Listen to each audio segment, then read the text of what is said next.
And states may be allocated additional funds to achieve the objectives, sir, as raw material and movement of people are essential for manufacturing sector to achieve economies of scale.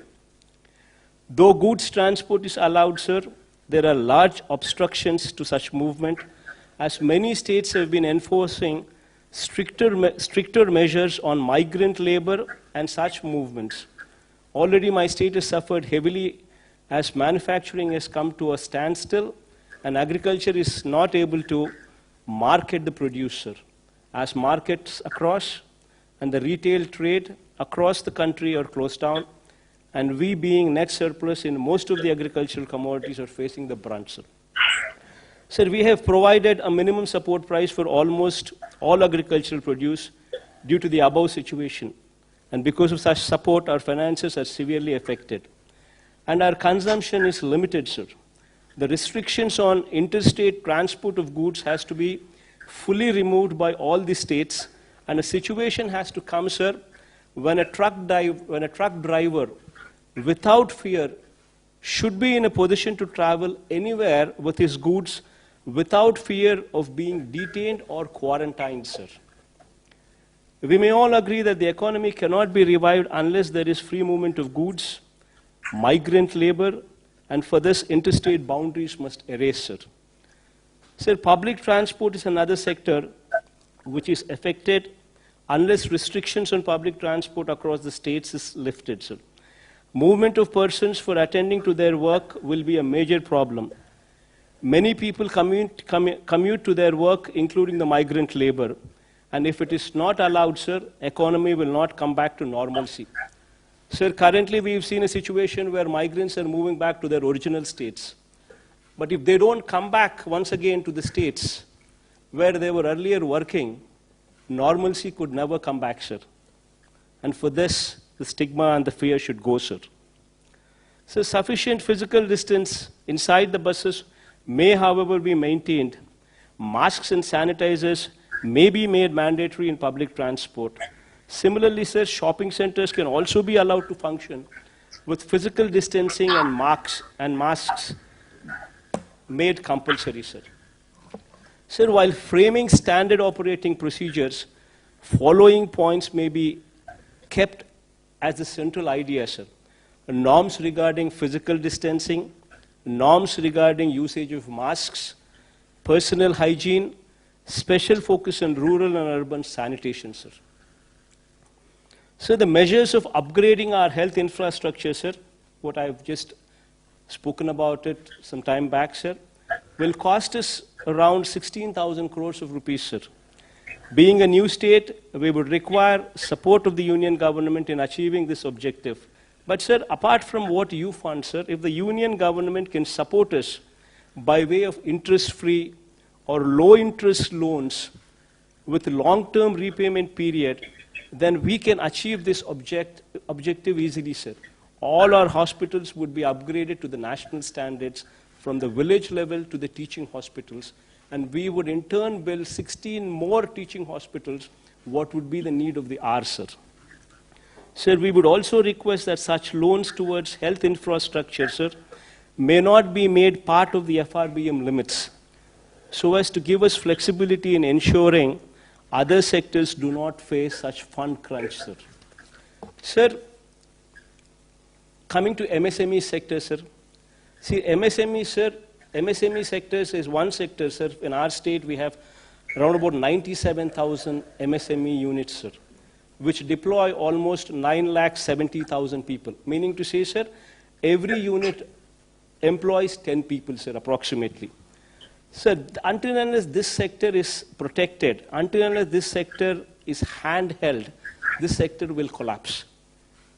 Just imagine, sir, in our state, 97,000 units, which employ almost 10 lakh people. If this sector comes to a standstill, there will be unemployment everywhere, sir. So my suggestion, sir, for your consideration connected to MSME, sir, for 6 months, sir, for 2 quarters, if you can handhold this sector. Maybe, every MSME unit has 10 employees in it, sir. Maybe 10,000 rupees per employee for maybe 6 months. will take care of at least 30 to 40% of their salary requirements without having to retrench anybody, sir. Otherwise, people would be just forced to remove them from jobs. Maybe complete interest subvention for 6 months, sir. For 2 quarters will help the sector in a big way, sir. So as far as agriculture is concerned, sir, MSP is to be extended to more number of crops, including horticulture, sir. And procurement limits may be enhanced from the current 30% to at least 50%, sir, along with immediate opening up of wholesale and retail markets, sir. This goes a long way, sir.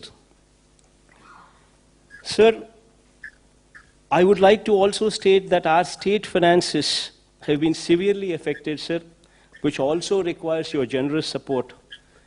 As, sir, if states are healthy, so are the people of the country, especially the downtrodden, sir. So this, by and large, is the conclusion, sir. I urge you to consider the above suggestions while relaxing the lockdown measures, as I have outlined above, to ensure all the citizens go back to their normal life and the symptomatic persons are handled by the health system through self-awareness so that the country gets back to the track, sir. Thank you, sir.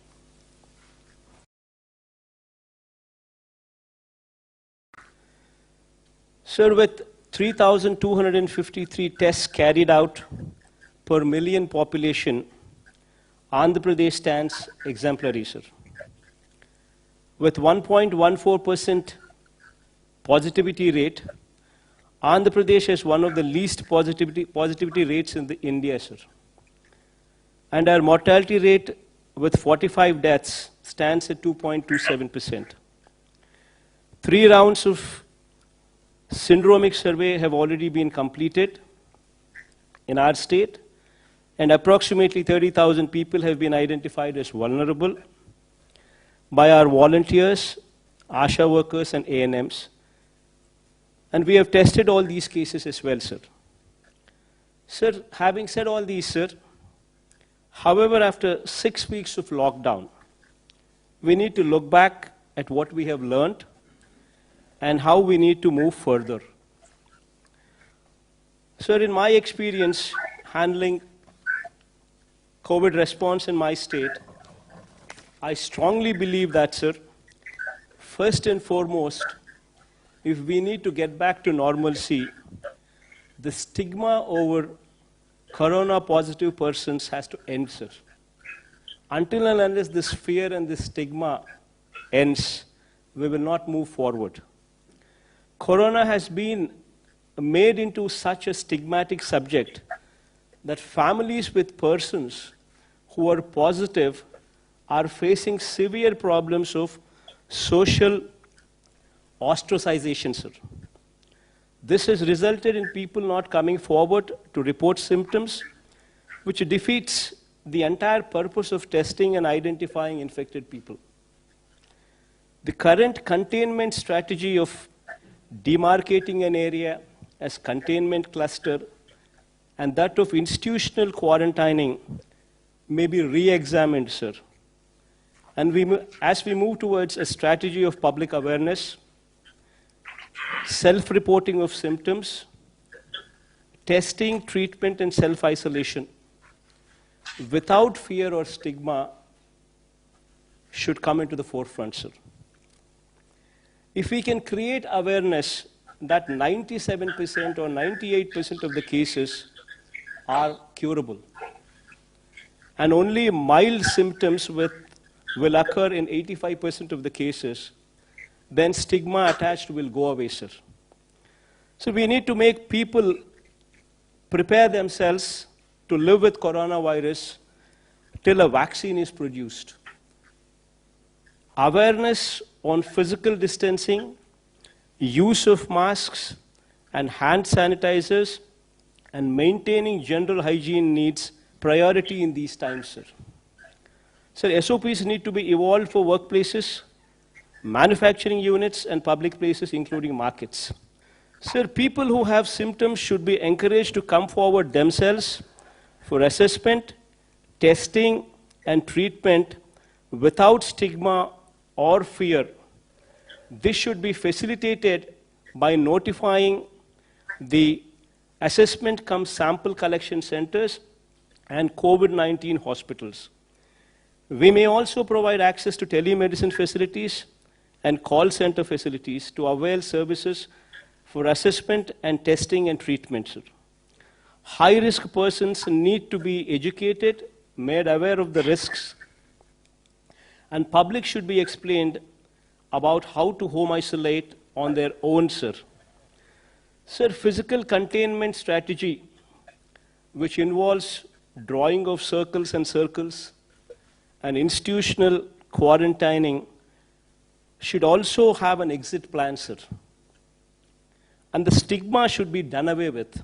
So this fear and this stigma, which is compounded by high focus from media, sir, should now focus on confidence building and removing the stigma by driving the message that 95% of the people are cured and the disease is curable. Individuals would have to be empowered to take care of themselves and their family by right kind of messaging. This brings to the point that we require a major overhaul of the health system, sir. So during COVID response, we were able to ramp up the hospital beds and ICU beds to a good level, sir. But we need to improve them much, much, much further, sir. Sir, major reforms in the health system from village level to the highest teaching hospitals in the state should be the need of the hour going forward, sir. To set up a clinic in each village in the state with staff deployed on a 24/7 basis, sir. Taking up new medical colleges, one at least for every parliamentary constituency, sir. Sir, I'm just pressing on this point as parliamentary constituency because that is a more uniform figure, because every state has got different sizes of the districts, sir. So as to make the doctors and nurses available in adequate numbers, sir. So the hospitals at every tier should also be totally revamped to bring them to national standards, sir. Sir, our health infrastructure at village level should be strengthened in such a way that if any person is having any symptoms, they should be in a position to access the village clinics, get an advice, followed by treatment, sir. Similarly, sir, we need to keep our villages and towns clean, sir. This requires a major pumping of funds to the local bodies to maintain cleanliness and ensure that environment in both urban and rural areas are clean and hygiene. This is very much in line with your ideals, sir, of Swachh Bharat.